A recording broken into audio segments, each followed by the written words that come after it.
I was popping, was cracking it. Steve Boss here, X this vid by Nonstop. It's titled, How Good Was Michael Jordan Actually? Good, the best, the GOAT.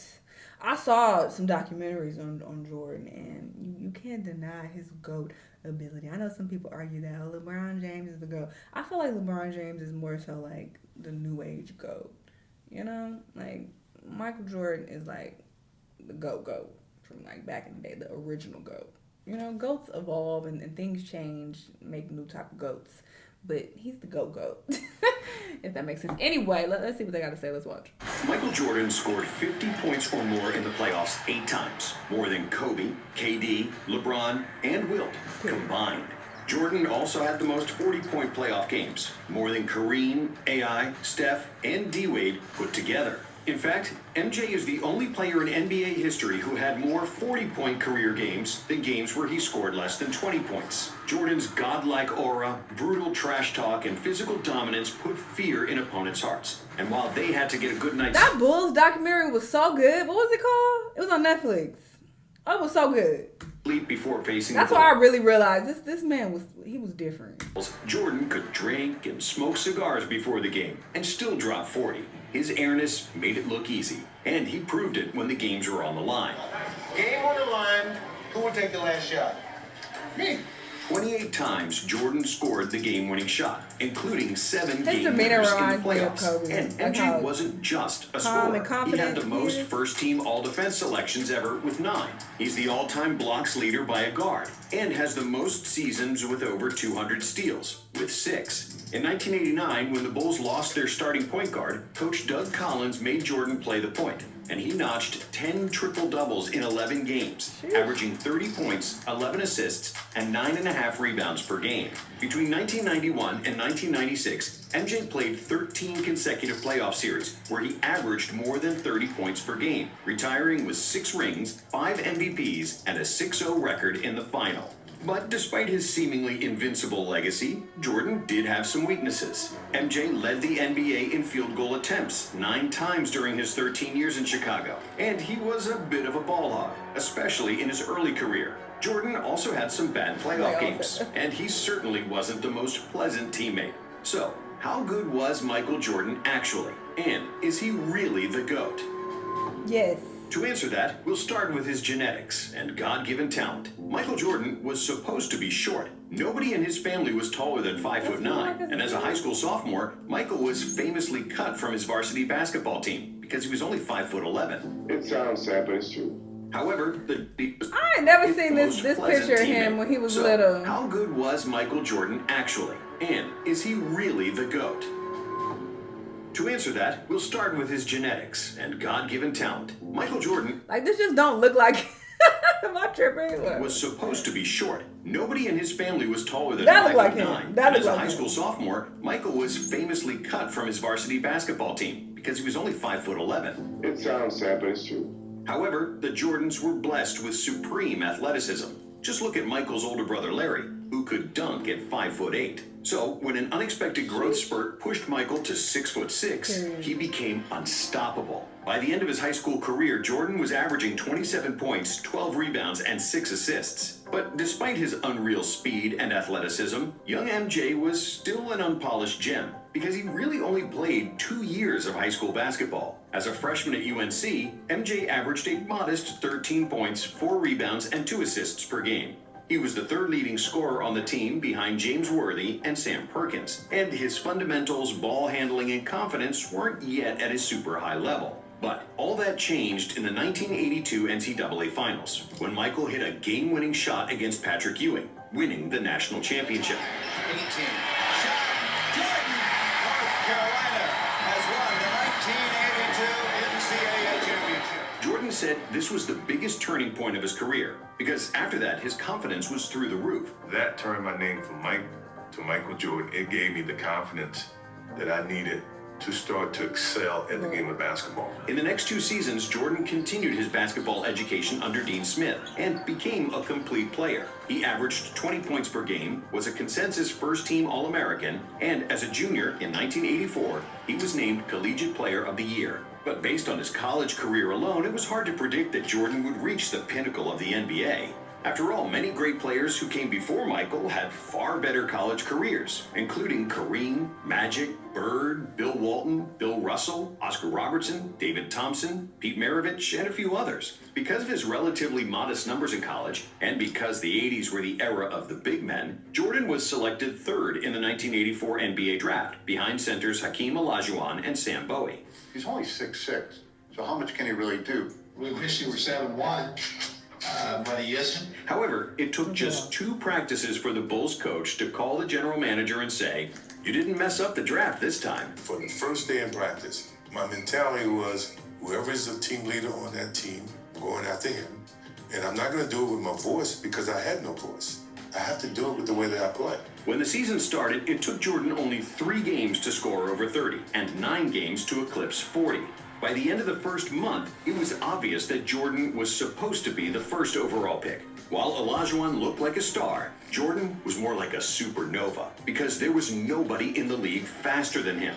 It seemed almost unfair how he blew past opponents with just a single step who had no answer for his drives to the basket. On top of his speed, Jordan was also the most athletic player in the NBA, with an unmatched vertical jump at any time. When he drove to the cup, it looked like he was a fighter jet, and his quickness served as a runway for his vertical takeoff. When MJ raised up for a jump shot, it seemed like nobody was ever guarding him, because the laws of gravity didn't seem to apply to Michael. Defenders could jump at the same time, but as they would inevitably fall down, Jordan would continue to float in the air and shoot completely unbothered. How's the transition been from college to the NBA?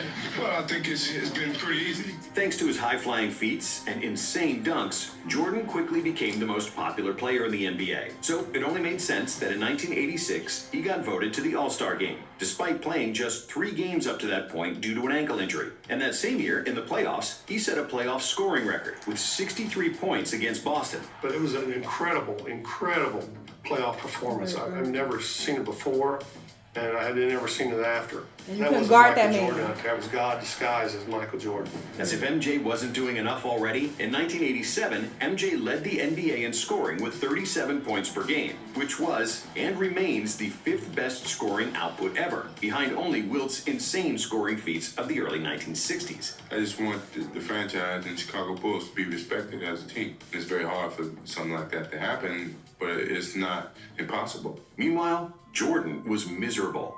Despite all the fame and individual accolades, he was always losing. In his first 3 seasons, MJ only won 1 playoff game, despite being the best player in the league.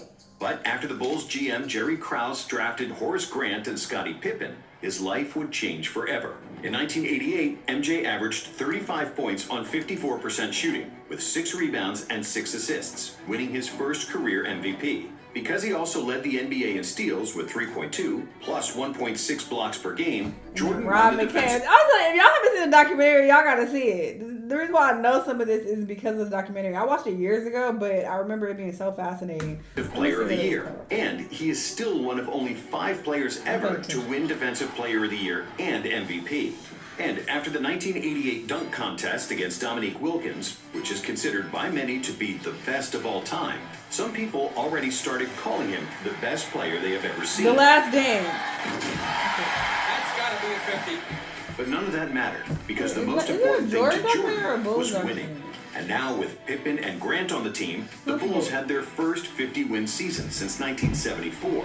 Chicago then finally advanced in the playoffs, winning the first round over the Cavaliers, with MJ averaging an insane 45 points per game. However, in the second round, a more experienced Pistons team defeated the Bulls pretty easily, 4-1. It was proof that individual greatness doesn't translate to playoff wins, a lesson Jordan had yet to learn. But that didn't make him any less entertaining to watch. In the 1989 season, Jordan hit his first legendary shot in the NBA, simply known as the shot.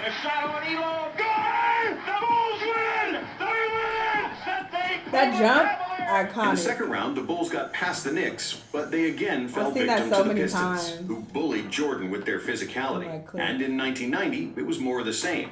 MJ led the NBA in scoring and steals. He was super efficient, but the team couldn't get over the hump and get past the Detroit Pistons for a 3rd consecutive year.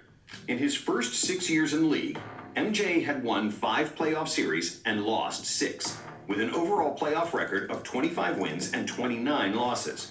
So after that third loss to the Pistons, the media started doubting Jordan, questioning his ability to play team basketball, and wondering if he was only concerned about himself and his numbers.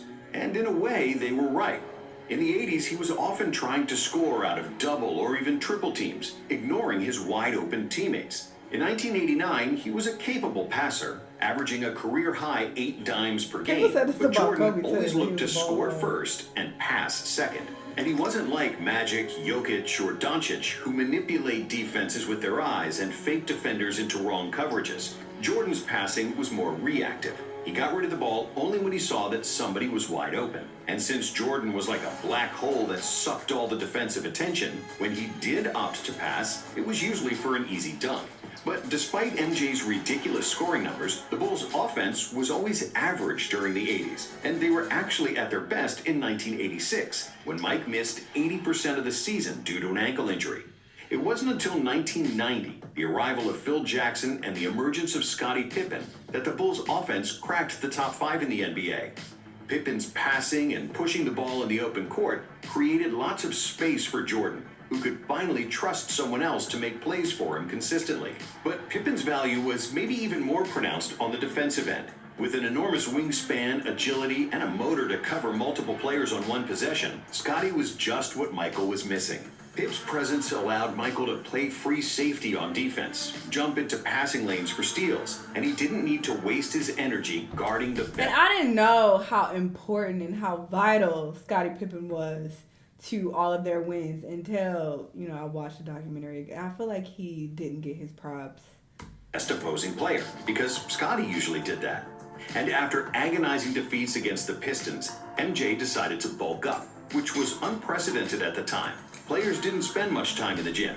And if you look at all the players in the 80s, they looked lean, but hardly anyone was super muscular. So when MJ returned for the 1991 season, he was still super quick, athletic, and could contort his body in the air like no one else. But this time around, he was also much stronger, which allowed him to absorb contact better and bully smaller players with his size. What also helped Michael was the arrival of coaches Phil Jackson and Tex Winter, who instituted the triangle offense, which was based on cutting in open spaces and playmaking out of the post. If executed properly, the triangle was believed to be the most optimal offense to optimize spacing.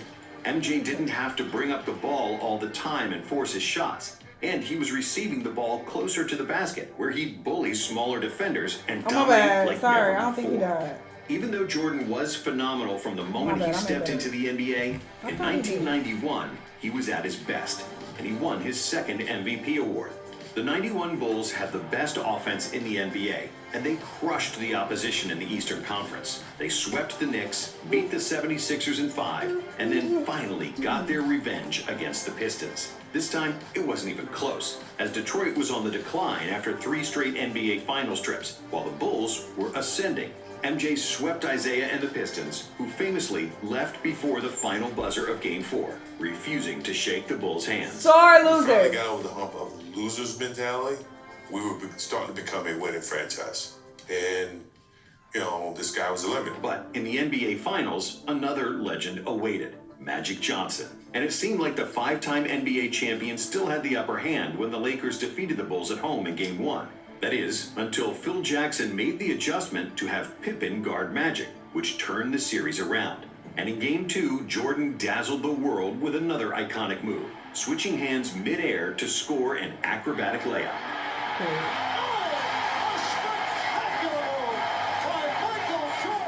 The Bulls won the next 4 games, and at last, the championship. Jordan's hunger for an NBA ring was finally satisfied. Throughout the playoffs, MJ averaged 31 points, 8.5 assists, 6.5 rebounds, 2.5 steals, and 1.5 blocks, shooting a career-high 56% from the field. Jordan is the most talented player in the NBA. I love how they gave him his flowers. By far. And the 1992 season was a continuation of peak form for Jordan and the Bulls. Another scoring title with super efficient shooting, first-team all-defense, and another MVP for his airness. The Bulls once again had the best offense in the NBA and won a franchise record 67 games. Chicago reached the finals against the Trailblazers, and the media pushed the narrative that Clyde Drexler was better than Jordan, because Jordan is not a good outside shooter. So MJ responded by nailing 6 threes and 35 Word. points in the first half of Game 1, which was a finals Said, "I'ma record for show both you." threes and points in a half, in what will forever be remembered as the Shrug game. And even though Portland tied the series at 2 apiece, the Bulls were just too good, and they won the series in 6, with MJ averaging 36 points in the finals. After the second finals and the Dream Team experience in Barcelona, Pippen and Jordan came into the '93 season with an empty tank. The Bulls weren't as dominant in the regular season. But even though he was tired, MJ still led the NBA in scoring, which was his 7th scoring title in a row. And he also led the league in steals. Chicago made it to a 3rd consecutive finals, where they faced league MVP Charles Barkley and the Phoenix Suns, the best team in the regular season. Barkley was also the best player on the Dream Team. He got the audacity to talk about women in Texas being fat. Sir, you have put on about 200 pounds. He won the MVP. Many people believe that he could be an even better player than Michael, which pissed off Jordan. I mean, and to be fair, all of them have put on weight, obviously. Every last one of them. They no longer are running around on the court, and they getting older, sure. You putting on weight is normal, but just Chet got the audacity to fat shame people. That's the crazy part. But because of the Suns' inexperience and Barkley's nasty elbow injury, the Bulls won the first 2 games on the road, and it seemed like it would be smooth sailing to the next title. However, the Suns weren't going away that easily. They won games 3 and 5 in Chicago, and they could have won game 4 too, if it wasn't for Jordan. That motherfucker would not let me win that game. Who buried the Suns with 55 not points, 200. the second highest scoring game Actually, I think in he's NBA bigger than that, Finals history. Clip. He bigger than that, but And Michael just not 200, outplayed but- me. That was probably the first time in my life that I felt like there was a better basketball player in the world than me, to be honest with you. After 5 games, it was Saw a lot of 3-2 for the yourself, Bulls, but the remaining 2 games were to be played in Arizona. In Game 6, the Suns had the lead throughout the 4th quarter, but Jordan kept the Bulls in the game, and everybody expected Jordan to take the final shot to tie the game. But MJ wasn't the same stubborn player as before, and he gave up the ball early to set up an open shot for John Paxson. no.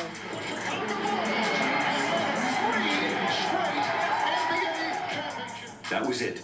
A three-peat, and MJ's legacy was set. Jordan finished the '93 finals with averages of 41, 8, and 6 on 51% shooting and 40% from 3. And this wasn't even his best playoff series statistically. MJ was on the top of his game, and his basketball IQ, winning mentality, and physical dominance all synced in perfect harmony. Jordan showed his otherworldly ability to beat an opponent one-on-one, separate double teams, attack the rim, but also to find open teammates. If we compare the 1993 Jordan to his early NBA years, the growth was evident.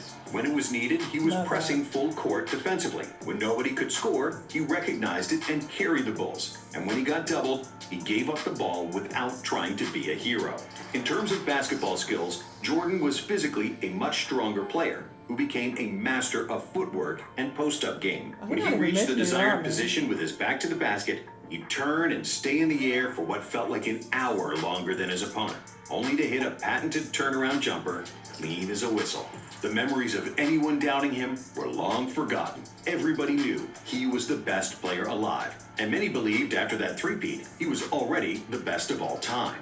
My love for this game is strong. I'm going to be here as long as my love is strong, Jordan told reporters after the finals in a champagne-soaked locker room. However, just 1 month later, his father was killed, and Jordan retired from basketball for a year and a half. The love for basketball was put on hold. I had him for 32 years, and he taught me a lot in 32 years. Remember he broke down. I mean, kids get that opportunity. I don't know if he got killed, though. In today's society, get the chance to spend that much time with their parents and get that type of influence. 18 months and a stint in minor league baseball later, and the itch for the game became too strong. So Jordan released arguably the most famous 2-word press release of all time. It came in a 2-word statement, which is now just begging to have a Nike campaign built around it. Quote unquote, I'm back. And it didn't take Jordan too much time to show that he was still the god of basketball. In just the 5th game after his return, he poured in 55 points against the Knicks in the infamous double nickel game. But overall, MJ struggled with his shot, shooting a career-low 41% from the field. And it turned out that playing baseball for a year and a half took a bite out of his greatness. Even the best players need to practice. And in the second round of the playoffs against Orlando, things didn't go according to plan. Even though Michael averaged 31 points on 48% shooting, the Bulls weren't as strong inside. Horace Grant, who used to be their starting power forward, was now playing for Orlando. And together with a young Shaq, the Magic simply outmuscled the Bulls in the paint. Many people will say the Bulls lost in '95 because Jordan wasn't in peak form after his baseball hiatus. And there is some truth to that. But Jordan actually averaged his usual numbers. Really, basketball is just a team sport. And they lost because Orlando was much bigger and deeper than them. Thankfully, the Bulls management knew that too. Last week, the Bulls announced the acquisition of a player many people consider the most controversial basketball star in the NBA. They added Dennis Rodman to the team, the best rebounder of all time, and one of the fiercest defensive players ever. Because he was showing clips of him, so I'm like, oh, I guess he just gonna show that he was there and participating, but he's not going to talk about it, but now he is. I don't care.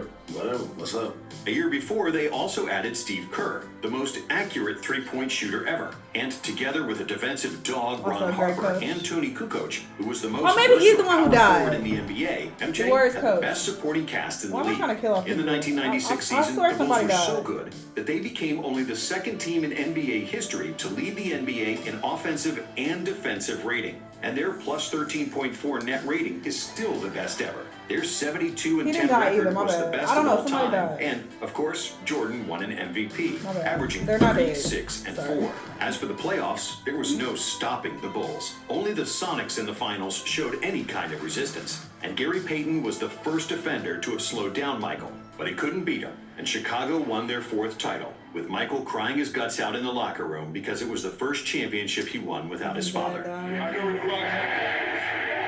is my daddy. I'm very happy for him. He's a voice of reason that always drove and challenged me. That's the type of father I had. Like a friend? Yeah, like a friend. And when the 1997 season started, the Bulls continued to rule the NBA. With 4 Hall of Famers, the most accurate three-point shooter of all time, and other excellent role players, no team could match up with Chicago. Running the triangle like a well-oiled machine, the Bulls dominated the regular season with 69 wins, and getting to the finals seemed like a walk in the park, as they only lost 2 games in 3 playoff series. But in the finals, it wasn't that easy, because they played the formidable duo of Stockton and Malone and the Utah Jazz. This series would be remembered by the infamous flu game, where Jordan suffered from food poisoning and had a fever before the pivotal Game 5 when the series was tied. But Jordan played through the illness and managed to squeeze every atom of strength to score 38 points, and the Bulls won, 90-88. In Game 6, Jordan trusted Steve Kerr with the final shot, and Kerr hit a jumper for the win in the final seconds.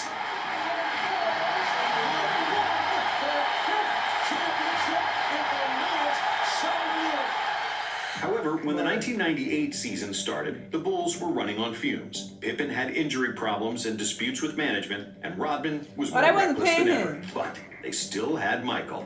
Even though he wasn't as athletic as before, and his efficiency decreased, Jordan was still capable of winning games by himself.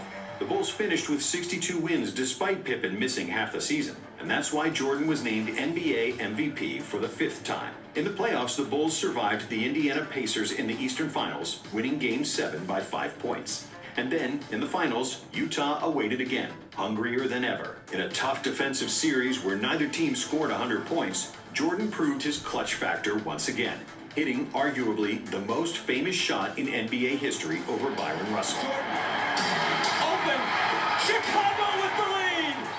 6 championships in 8 years, with 6 awards for the Finals MVP, and Jordan achieved basketball immortality. And if this is the final chapter, what a way to close the book.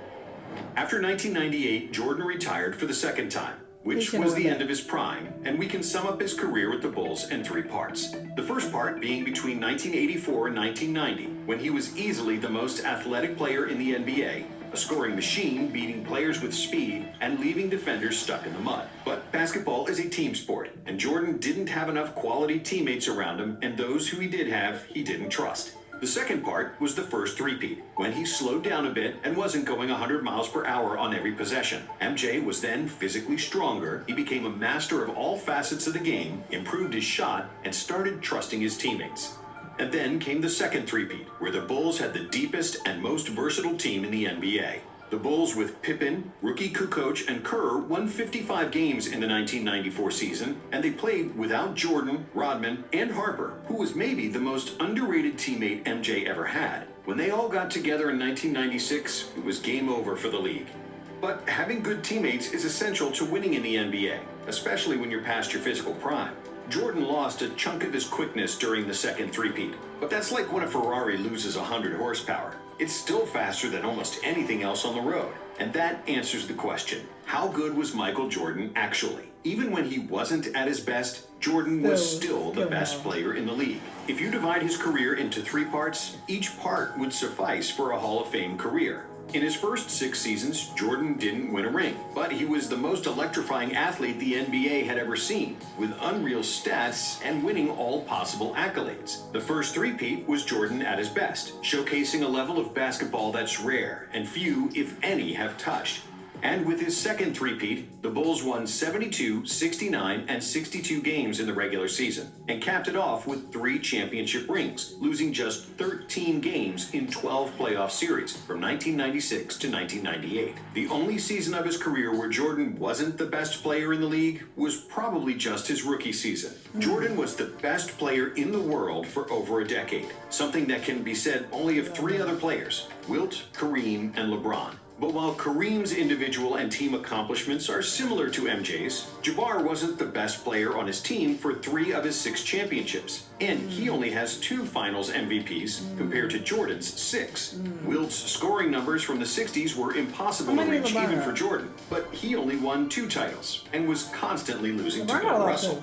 And finally, there's LeBron, who might be the most complete basketball player ever. And due to his longevity, he is the statistical GOAT. But LeBron only has 4 titles and has lost 6 times in the finals, including the 2011 dud against the Mavs, where he played a catastrophic series that cost Miami the championship. And that's something that never happened to Jordan. And because of his decade of dominance, a 6-0 record in the finals, with 6 finals MVPs, and the biggest impact on NBA popularity worldwide, it's hard to say that Jordan wasn't the greatest player to ever touch a basketball. Speaking of Jordan, yeah, I don't care what nobody says. It's not up for debate. This man was the GOAT. You can't deny his accomplishments and how great he was at this sport. There are some people who came very close. You know, I know some people like to make the argument that, oh, LeBron, Kobe, oh, they close. But, I mean, you can't deny this man's greatness. He was the GOAT. Like I said, check out Last Dance if you haven't seen it. That's the best sports documentary I've ever seen. That and Malice at the Palace, fired. That shit also was like super fascinating. But yeah, good video. Y'all let me know what y'all think. Let me know what other videos you want to watch, and I'll see y'all in the next one. Bye.